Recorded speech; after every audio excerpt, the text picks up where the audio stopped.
20 থেকে 25টা গাছ পাইছি। এখন মানে কষ্ট হয়ে গেছে।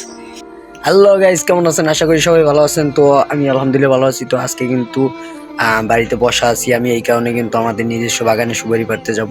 তো কত দূরে যাব, কিভাবে সুপারি পারবো সবকিছুই কিন্তু দেখাবো, কতটুকু সুপারি পারবো।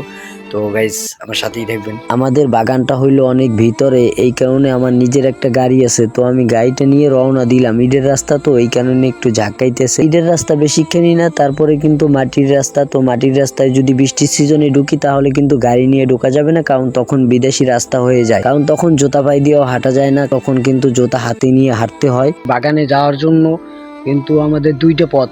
তো একটা হলো খালের পথ, দেখতে পাচ্ছেন পাশে খাল, আর একটা হলো গাড়ির পথ। আমার গাড়িটা ভিতরে রাখলাম। তো ভিতরে রাখার পরে কিন্তু আমার এখন হাইটে হাইটে যাইতে হবে। তো আমি এখন হাইটে হাইটে যাব, কারণ আমার বাগান পর্যন্ত যাইতে হইলে আমাকে কিন্তু তারপর অনেক পথ হাঁটতে হবে।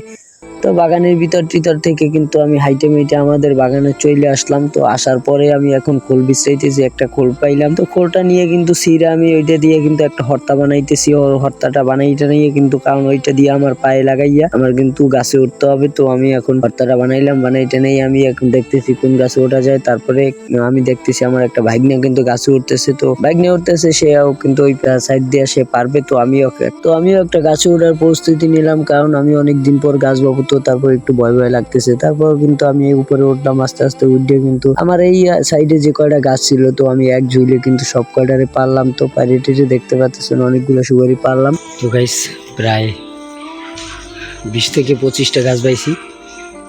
এখন মানে কষ্ট হয়ে গেছে, অনেক বহুত দিন পর গাছ পাইলাম। তো প্রায় যে আমার বাগিনী আনতেছে,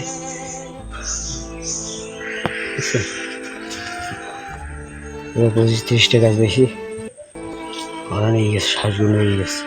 তো আমার আব্বু কিন্তু নৌকা নিয়ে আসছে, সেটা কিন্তু আমি জানি না, এই কারণে কিন্তু আমিও গাড়ি নিয়ে আসছি। তো আমার আব্বুকে কিন্তু নৌকায় ভরে দিলাম, সে কিন্তু নৌকায় চলে আসতেছি। তো একটা বস্তা ছিল, ওই বস্তাটাই কিন্তু আমি নিয়ে মাথায় নিয়ে চলে আসলাম। তো আসার পরে আমার গাড়ির কাছে নিয়ে আসলাম। তো গাড়ির কাছে নিয়ে আসা, কারণ আমার গাড়ি তো নিয়ে আসতে হবে, কারণ ওই রাস্তা ভালো না বেশি। বাইকনিয়ে আছে আমার দুইটা বাইকনিয়ে কিন্তু নিয়ে আমি বাড়ি চলে আসলাম। তো আমার সুবাই নিয়ে আসার পর কিন্তু আমার আব্বু চলে আসলো নৌকা নিয়ে। তো নৌকা নিয়ে আসার পর কিন্তু আমি সবগুলো উঠেই কিন্তু আমাদের বাড়ির ভিতরে নিয়ে আসলাম। তো গাইস যে যেখান থেকে এই ব্লগটি দেখছেন, তো আশা করি সবাই ভালো থাকবেন, সুস্থ থাকবেন।